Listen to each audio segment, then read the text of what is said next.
Assalamualaikum warahmatullahi wabarakatuh. Alhamdulillahi rabbil alamin wa bihi nasta'in ala umuri dunya waddin. Wassalatu wassalamu ala asyrafil anbiya'i wal mursalin sayyidina Muhammad wa ala alihi wa sahbihi ajma'in. Amma ba'd. Terima kasih diucapkan kepada pengacara majlis kerana memberi peluang kepada saya untuk menyampaikan satu tajuk di dalam persidangan International Conference on Islam in Malay World ICON IMAD tahun 2022 ini. Nama saya Muhammad Hafiz bin Jamaluddin. Saya merupakan seorang pensyarah di Jabatan Syariah dan Undang-Undang Akademi Pengajian Islam Universiti Malaya, Malaysia. Pada hari ini saya ingin menyampaikan sebuah tajuk daripada kajian saya yang bertajuk Konsep Pengawasan Syariah di institusi-institusi kewangan Islam, kajian di Malaysia, Indonesia dan Bahrain.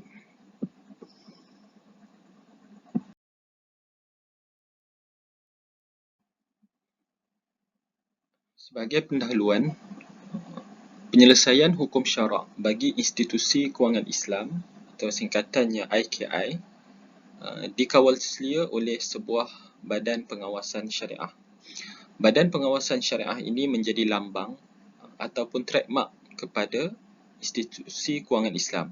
Jadi tanpa pengawasan syariah ini, maka sesebuah institusi kewangan itu tidak dapat dipastikan sama ada ia benar-benar berteraskan kepada hukum Islam ataupun hukum syarak ataupun ia tidak sama sekali merujuk kepada hukum syarak. Justru tanggungjawab Badan Pengawasan Syariah ini adalah untuk memastikan segala perkhidmatan dan perniagaan yang ingin ditawarkan oleh pihak institusi kewangan Islam menepati kehendak syarak.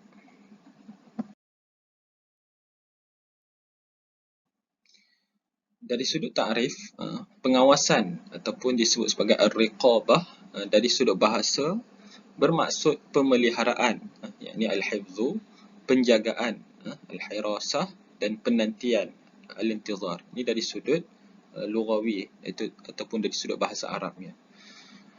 Contohnya firman Allah Ta'ala dalam surah At-Taubah, contoh penggunaan kalimah ar-riqabah ini. Qala Allah Ta'ala kaifa wa in yazharu alaikum la yarqubu fikum illa wala dhimmah. La yarqubu, ada perkataan riqabah di situ, pengawasan. Terjemahan, bagaimana boleh dikekalkan perjanjian kaum kafir musyrik itu, padahal kalau mereka dapat mengalahkan kamu, mereka tidak akan menghormati perhubungan kerabat terhadap kamu. Mereka tidak akan menghormati, maksudnya mereka tak akan memelihara, tak akan jaga walaupun adanya hubungan kerabat di antara kamu, dan tidak akan menghormati juga perjanjian setianya. Mereka juga tidak akan menjaga, memelihara perjanjian yang telah dilakukan sebelum ini, sekiranya mereka mendapat kemenangan. Jadi yarqubu dalam Al-Quran ini dengan maksud memelihara, menjaga, ataupun diterjemahkan juga sebagai tidak menghormati, tidak menghormati perjanjian yang telah dilakukan. Dari sudut istilah pula, jika kita melihat pengawasan syariah khusus di institusi kewangan Islam, ia ditakrifkan sebagai penilaian terhadap segala aktiviti kewangan yang dilaksanakan di institusi kewangan Islam bagi memastikan ia bertepatan dengan hukum hakam syariat Islam, bagi supaya perjalanan ataupun segala aktiviti, segala produk-produk yang ditawarkan itu bertepatan dengan hukum syarak, dan mengenal pasti kesalahan-kesalahan dari sudut syarak yang berlaku. Pengawasan syariah juga bertanggungjawab untuk mengenal pasti kesalahan-kesalahan, maksudnya kesalahan-kesalahan dari sudut syarak lah, serta mencadangkan penyelesaian yang munasabah bagi memperbetulkan kesalahan-kesalahan tersebut. Kenal pasti dan cadangkan penyelesaian yang perlu dilakukan agar ia dapat diperbaikilah oleh pihak institusi kewangan Islam, dan menjadi kewajipan bagi institusi kewangan Islam untuk mematuhi dan mengikuti segala saranan yang telah diberikan oleh pihak pengawasan syariah ini.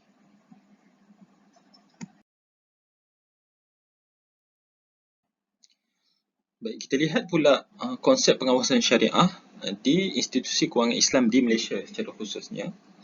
Pihak berkuasa tertinggi yang bertanggungjawab untuk mengeluarkan hukum berkaitan urusan perbankan Islam dan takaful di Malaysia adalah Majlis Penasihat Syariah Bank Negara Malaysia ataupun singkatannya MPS BNM.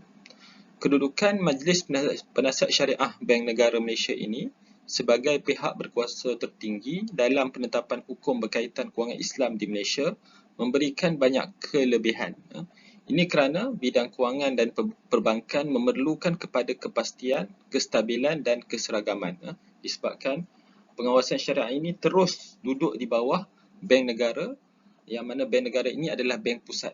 Jadi bila ia dikawal secara langsung oleh bank pusat, maka inilah yang memberikan keseragaman dan kestabilan dari sudut pengawasan syariah secara khususnya.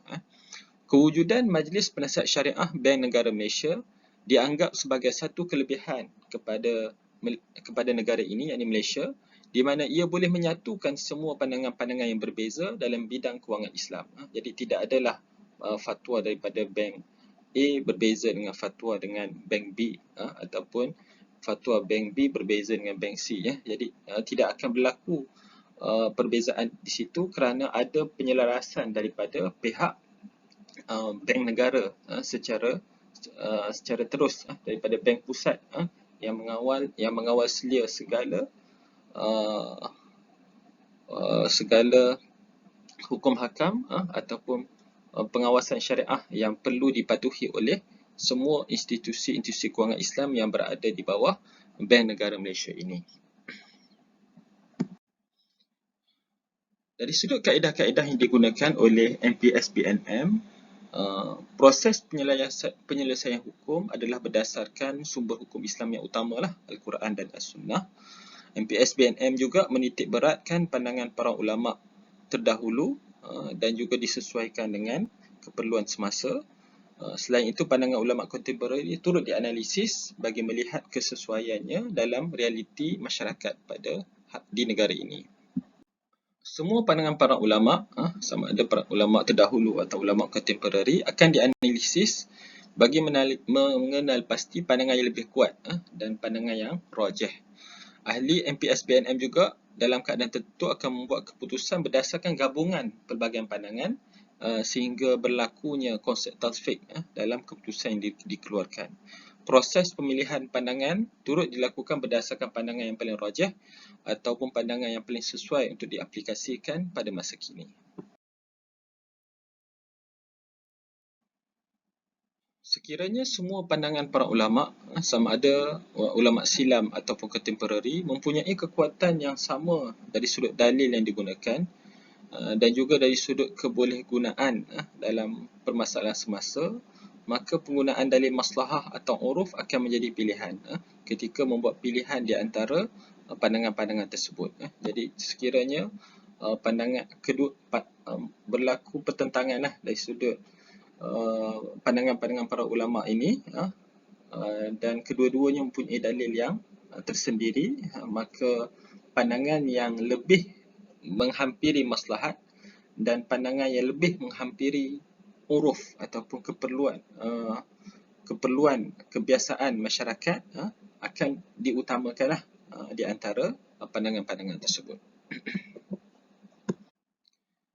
Jadi secara kesimpulannya, bagi konsep pengawasan syariah di Malaysia ini, proses pengeluaran hukum berdasarkan dalil-dalil dan kaedah-kaedah yang disebutkan di atas adalah melalui satu konsep ijtihad yang dikenali sebagai ijtihad jama'i. Sebab dia bila mana hukum-hukum hakam ini dikeluarkan oleh satu majlis, dinamakan sebagai Majlis Penasihat Syariah, yang mana dianggotai oleh beberapa orang individu ataupun tokoh-tokoh yang mempunyai latar belakang yang tersendirilah dalam bidang kewangan Islam ataupun dalam bidang syariah secara umumnya. Jadi sebab itu dipanggil sebagai ijtihad jama'i. Ijtihad ini wajar diterima pakai dan diiktiraf kerana individu yang berada di dalam Majlis Penasihat Syariah Bank Negara Malaysia merupakan individu yang berkelayakan dan berpengalaman luas dalam bidang kewangan Islam.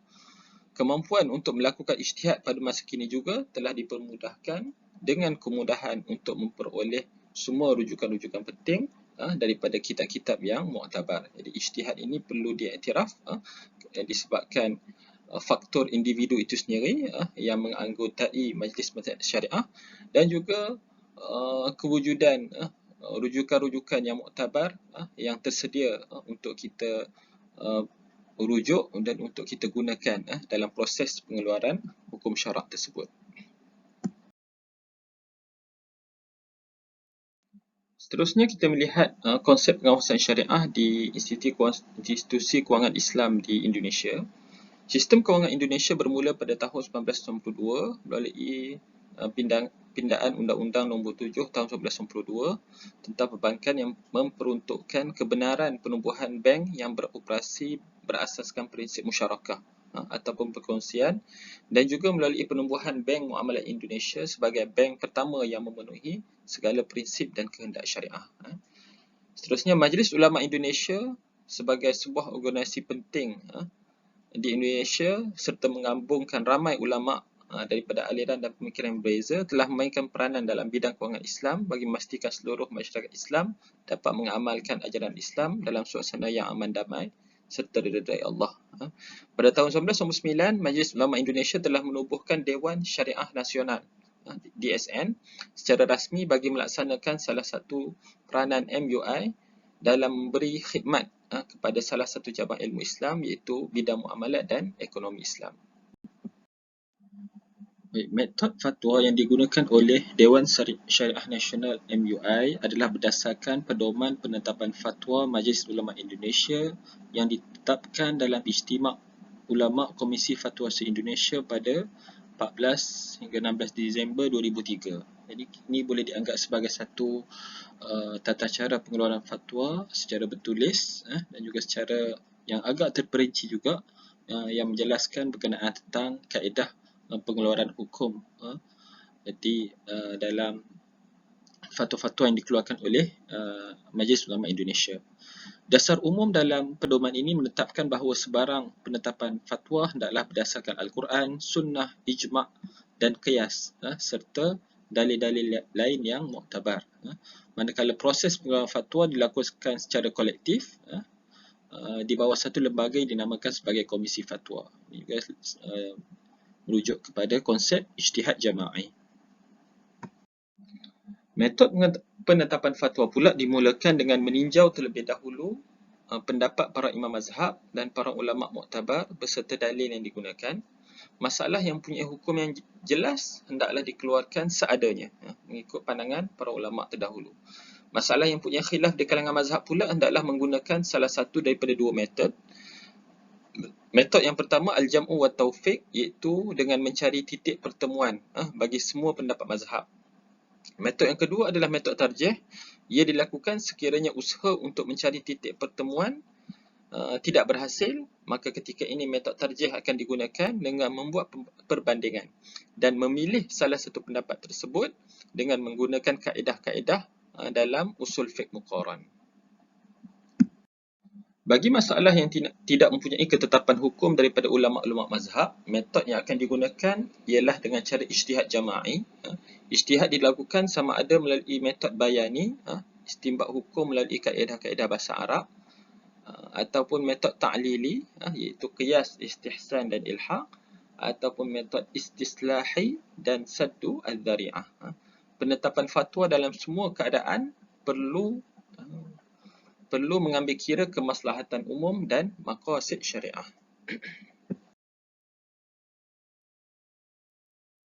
Seterusnya, konsep pengawasan syariah di institusi kewangan Islam di Bahrain. Bahrain boleh dianggap sebagai salah sebuah negara utama dan terawal dalam bidang kewangan Islam yang mengiktiraf dan menyokong perkembangan industri kewangan Islam Ia bermula dengan penubuhan Bank Islam Bahrain pada tahun 1979 sebagai bank Islam pertama di negara tersebut yang diberikan lesen untuk menjalankan perniagaannya. Bahrain juga telah menjadi tuan rumah bagi dua institusi penting, iaitu AUFI dan juga IIFM, iaitu International Islamic Financial Market.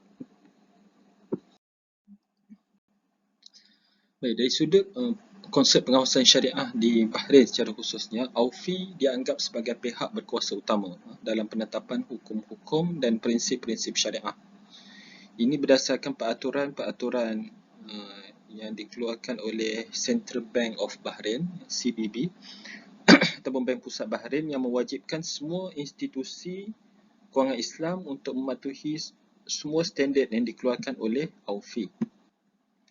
Standard Syariah AUFI ke-29 telah menjelaskan syarat-syarat dan etika-etika dalam proses pengeluaran fatwa di institusi kewangan Islam. Jadi ini adalah satu peraturan ataupun satu fatwa yang jelas berkenaan tentang tata cara pengeluaran fatwa.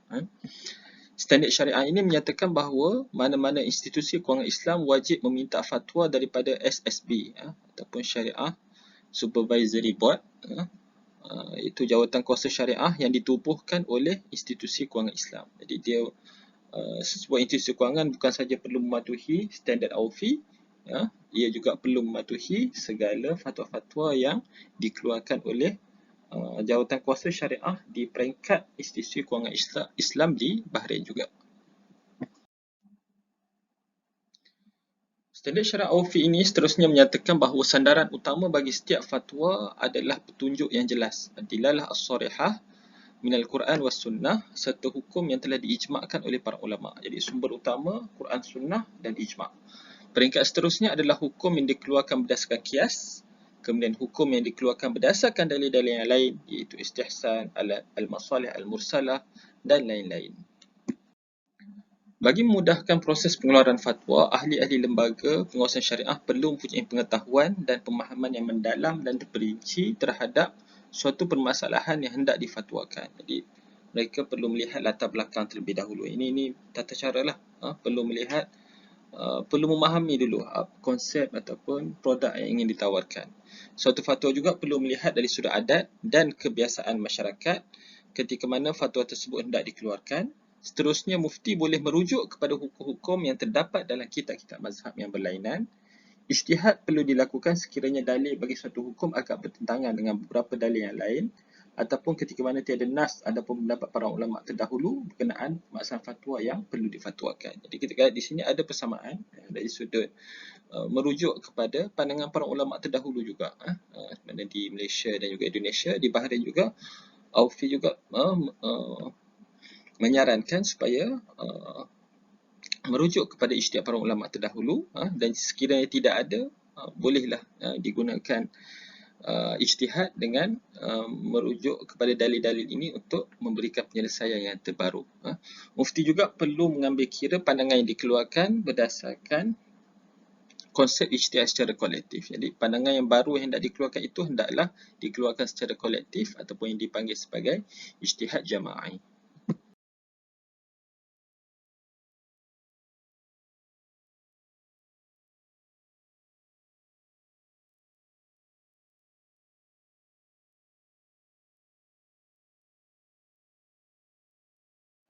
Baik, sebagai kesimpulan, bagi menjimatkan masa, konsep pengawasan syariah merupakan salah satu ciri penting dalam sesebuah institusi kewangan Islam. Keterangan berkenaan tata cara pengawasan syariah tidak diperincikan secara bertulis oleh MPS BNM. Ini berbeza dengan DSN, Majlis Ulama Indonesia, dan AUFI di Bahrain, di mana kedua-duanya mempunyai tata cara pengeluaran fatwa yang perlu dipatuhi. Kalau kita lihat perbandingan di antara ketiga-tiga negara ini, Malaysia tidak mempunyai satu tata cara ataupun peraturan yang terperinci atau peraturan yang bertulis. Berbeza dengan di Indonesia dan Bahrain, yang mana mereka mempunyai satu tata cara pengeluaran fatwa secara bertulis yang boleh dirujuk oleh semua pakar-pakar dalam bidang kewangan Islam ini.